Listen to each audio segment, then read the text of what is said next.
Today's subject: respect, or the lack thereof. Who wrote this? I am thoroughly convinced that many liberals and alphabet people have a very backwards understanding of respect. Although my understanding of respect may have stemmed from different teachings, I assure you that anyone raised on principles will have more or less the same understanding. Just to get this out of the way, I will be discussing outward respect and not inward respect.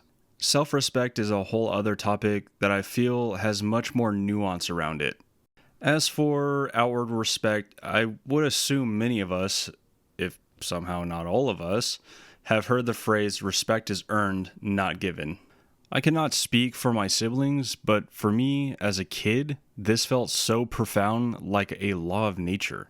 As an adult, I see why this is so important and may very well be a law of nature. Ever hear the expression, make a good first impression? This is confined by respect. Or how about the golden rule? Treat others how you want to be treated. Due to the nature of respect, this too is confined by respect. These very concepts are what many of these cesspools wish to pervert. Let me give an example of said perversion, and then we'll break down the fundamentals of respect from how I understand them. I will be referencing a small part of Musfa, I believe is how you say his name. Musfa's video from Saber Path, Game Dev versus DEI. Link will be down below. I would like to stress I'm in no way, shape, or form involved with Musfa, nor do I represent any of his beliefs, nor does he mine. In his video, he speaks on his experience with the DEI within the game developer world and how it has been affected, or should I say infected. There is a point within his video where he discusses the trainings that they would have to attend. And within one of these trainings, they cover the golden rule. However, they have added a platinum rule. Treat others how they want to be treated. Yeah, no, definitely not. Many of these goobers want to force an innate and natural understanding of human interaction into its inverse, to perverse simplicity, ultimately undermining the nature of respect. For example, if we went by this new platinum rule, it would mean someone could be as disrespectful to you as they wanted, but could also demand you treat them with respect and dignity, and you could be held responsible to do so. Now, I know what you're saying. You could just demand they treat you respectfully, so it works both ways. I hear you, I do. But let's stop lying to ourselves that it would actually work out that way, and that some protected group totally wouldn't abuse it. Not saying this is happening, also not saying it isn't.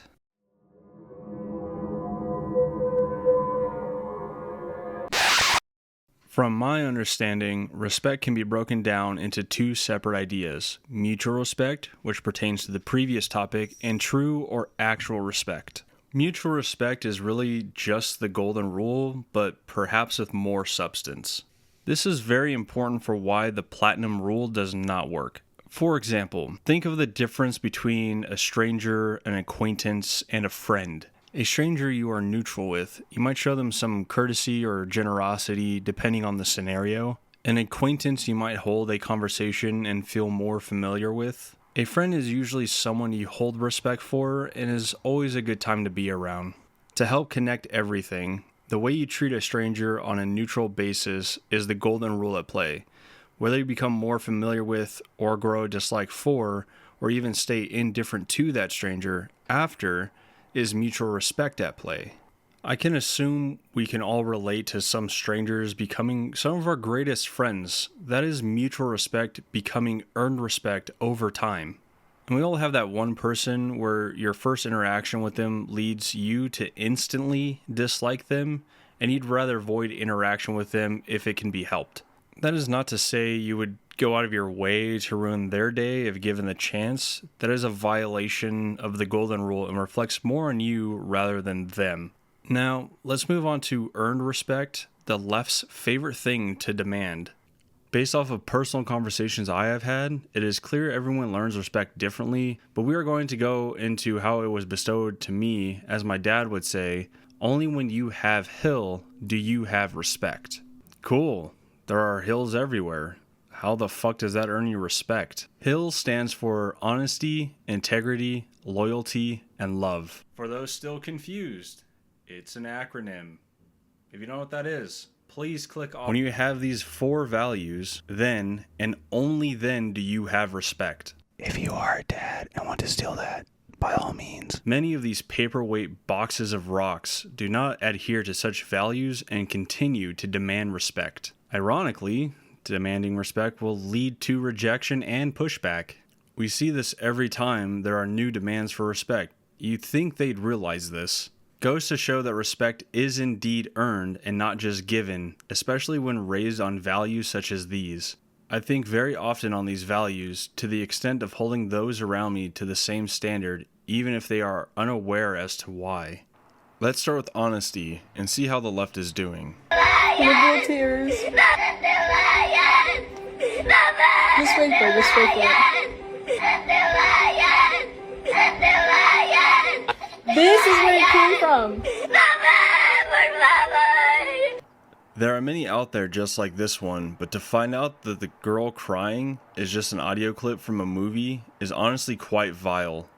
Like, seriously, I'm not saying everyone on the right is a saint, but a bunch of 30, 40-something-year-old bozos creating false narratives. These grown-ass adults have no honesty. Or integrity, for that matter. It goes further. In an attempt to fearmonger and deceive, these same kind of bozos claim Trump's bill did not include no tax on tips or no overtime tax. Again, this is just pure dishonesty. I see you, integrity, and I will get to you. The list continues, claiming that only Mexicans are being deported. Ironically, not only are legal migrant Mexicans totally fine, but many others have been deported who are indeed not Mexican. We are only on the first letter, and these brain-rotted gooners are still surprised that no one respects them or the sewage they spill from their mouths. Moving on to integrity, I would like to preference that though the definition is that of honesty, I think the more common view that I'm using here is doing the right thing when no one is looking. And you would think fighting for what you believe to be right would be integrity, right? However, when you can only stand up for what you believe in while surrounded by those who agree with you, it is quite the opposite. Then to act like primitive spear chuckers in a riot, knowing damn well there are far too many of you to arrest, is also not integrity. Actually, many would consider this cowardly. I will provide a good personal example of false integrity. A friend of my mom made a post a few years back about how she helped get the first Pride event ever, either in our county or in our neighboring county. Cool, right? Except she made posts about it leading up to the event, making posts supporting queer kids she just met, and made several posts about the event. How is this false integrity? I think most conservatives will know where I'm going with this. Every post was filled with self-gratitude, every post littered with, I did this, I did that, look at what I did, and so on. If you need to seek validation for your actions and achievements, it does not matter if you're doing the right thing. You're clearly performing for yourself. In my opinion, she would have been better off just being a part of the event and keeping her interactions between her and those that she advocates for between each other and leaving it at that. She did what she felt was right, and that can be a good thing. However, she also felt the need to pat herself on the back and virtue signal. That is not doing the right thing when no one's looking, it's doing something for others to see. I'll just be blunt. None of these extreme blue-haired activists have loyalty. Here is just a short list of examples. Left-leaning feminazis advocating for divorce and or cheating, the literal betrayal of love. Ditching friends and or family over voting differences. Destroying their own cities. Burning liberal-owned Teslas. Hating their own country. Hating their own skin. Hating their own kin. Advocating for black Americans, then destroying black businesses. Killing their fathers over Trump. Or self-proclaiming as BLM leaders who took all proceeds to live a lavish lifestyle for themselves. I just realized some irony in this. At the time this happened, the BLM website said something along the lines that the leaders were professionally trained Marxists, meaning they advocate for communism, and they took all the money for themselves and spent it all on themselves just like a communist party would. And no one saw this coming. Well, one side might have. Unfortunately, at the time of writing this, the website has changed and the Wayback Machine would not load the website for me to check. If I can find the video pointing this out, it'll be posted below. If not, I'm sure one of the viewers knows exactly what video I'm talking about where they point this out on their website. Could you be loved and be loved? I think some of us can use more Bob Marley in our lives, as far too many of these macaws are just angry and hateful. Don't think so? What about all the extremists upset about Trump being alive after the failed assassination attempt? Or many of the anti-white TikToks? These are people like Sadie Perkins and her disgusting take on the Texas flood in Camp Mystic, or whoever photoshopped this image of Austin Metcalf. Or Rome Smith, the detention officer who took to social media and wrote, "should have ducked" in reference to Canon Hennett. These are all kids. Yes, 17 is still a fucking kid, and they want you to believe that they are the party of love and tolerance. I suppose that works if they are the party of only loving themselves and tolerating only those that agree with them.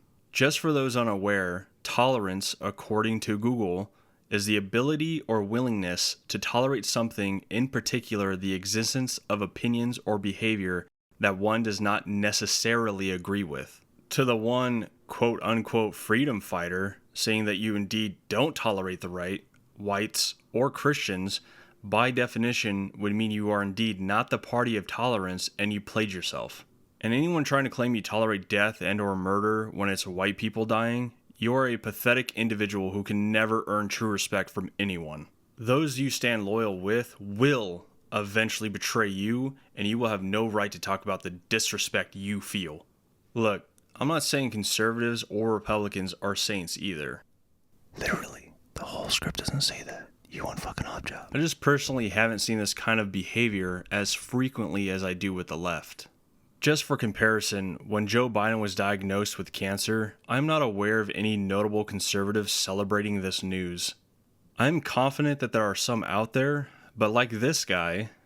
But I also am not going to be the guy that immediately goes on Twitter and begins hate tweeting about a fellow American, no matter how despicable, when they announce that they have cancer. I don't think it's a funny or celebratory matter, especially since my mom had cancer and almost died before I was born. Cancer is not something I would wish on my worst enemy. However, there were plenty of voices being heard over Trump not being dead and how unfulfilling that was for them. How can anyone justify this lack of empathy? I can't take anyone seriously who glorifies the idea of someone dying due to political differences, especially when they idolize themselves as the party of love and tolerance. Demanding respect while being vile is why there is so much pushback against the left, mainly the extreme left and the LGBT community. I am never adding the A+. Get over it. You can't just simply change how respect works. Respect has been and always will be earned and never given. No amount of self-righteousness can change that, and the harder you try, the more pushback you will receive. It is easy to see that those who are trans and on the extreme end of liberalism fundamentally do not understand respect. I can only assume those who do not understand this had passive and or soft parents or found it easier to join a crowd rather than stand their ground. Lack of honesty, integrity, loyalty, and love. There are a multitude of ways to earn respect, but demanding it is not one of them.